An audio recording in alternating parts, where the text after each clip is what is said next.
ఇంక నేను తర్వాత సినిమాలు చేస్తానో కూడా లేదో నాకు తెలియదు. కానీ నాకు ఇష్టమైన నిర్మాత, తెలుగు చిత్ర పరిశ్రమకి నిజంగా ఒక అండగా ఉన్న నిర్మాత, I want give my best to him. నేను అందుకని ఆంధ్రప్రదేశ్ ప్రభుత్వానికి కూడా మన ముఖ్యమంత్రి గారికి కూడా తెలియజేశాను. ఈయన్ని ఫిల్మ్ డెవలప్మెంట్ కార్పొరేషన్కి చైర్మన్ నేను ప్రతిపాదించాను.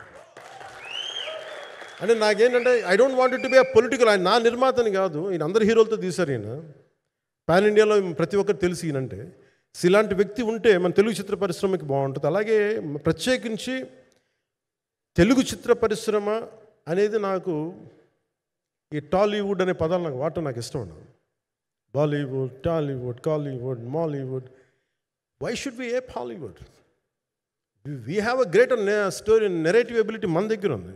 We have a greater story telling ability. We don't have to ape Hollywood. We take the best practices of Hollywood, but not necessarily the name of Hollywood.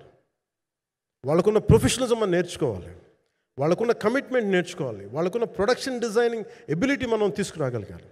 So ఇవన్నీ నేను నా పరిధిలో ఈ రోజున ఆంధ్రప్రదేశ్ ప్రభుత్వంలో ప్రత్యేకించి ఈ శాఖ నా పరిధిలో ఉంది కాబట్టి దానికి ఆయన పేరు ప్రతిపాదించాను. నా ఉద్దేశం ఏంటంటే తెలుగు చిత్ర పరిశ్రమ తెలంగాణలో ఉన్న, కర్ణాటకలో ఉన్న, చెన్నైలో ఉన్న ఏదైనా సరే తెలుగు చిత్ర పరిశ్రమ, భారతీయ చిత్ర పరిశ్రమకి చాలా మంచి జరగాలి.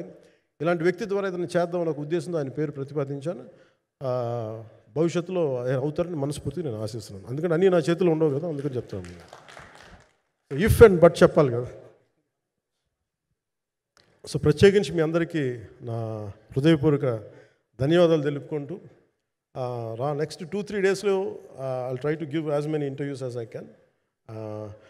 నిధి, ఐఎమ్ గ్రేట్ఫుల్ టు యూ. పాప చాలా తపన పడి ఉంటారు. ఈరోజు ఎలా ఉంది అంటే నాకు ఎలా అనిపించిందని, ఇందాక నేను వస్తున్నప్పుడు ఎవరు లేరు, వీళ్ళు కూడా ఎవరు లేరు. నేను వచ్చి చాలాసేపు కారులో కూర్చున్నాను. ఎందుకంటే మళ్ళీ మీరు తిట్టకూడదు, లేట్ వచ్చాడు, నీకు డిప్యూటీ సీఎం అయితే పొగలు వచ్చేస్తాను మీరు అనుకో అంటారండి. నాకు అట్లా అనిపించలేదు.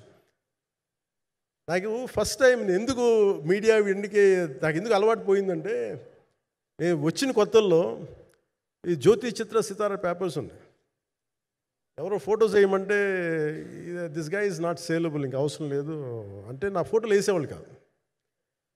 సో నాకేమనిపించింది సార్, ఇంక నేను మన ఈయన కాడికి నేను ఏమి అంటపడి నాకు తెలియదు అని చెప్పేసి మా నిర్మాతలు కూడా ఉండేవాళ్ళు కాదు. సో నాకు పబ్లిసిటీ లేకుండా సినిమాలు రిలీజ్ అవ్వడం అలవాటు అయిపోయింది నాకు.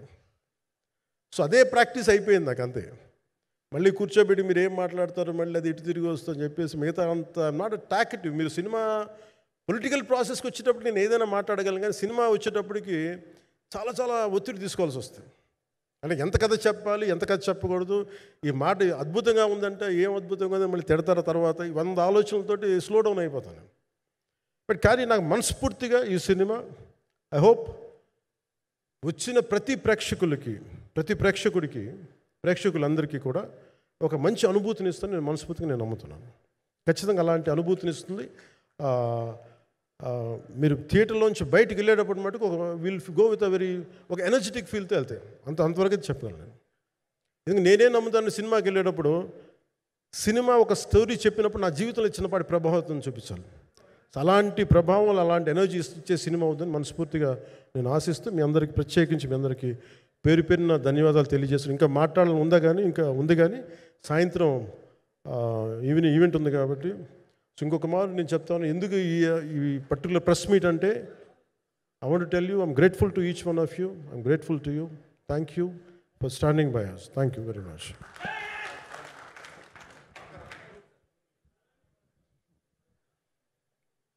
మీడియా మిత్రులు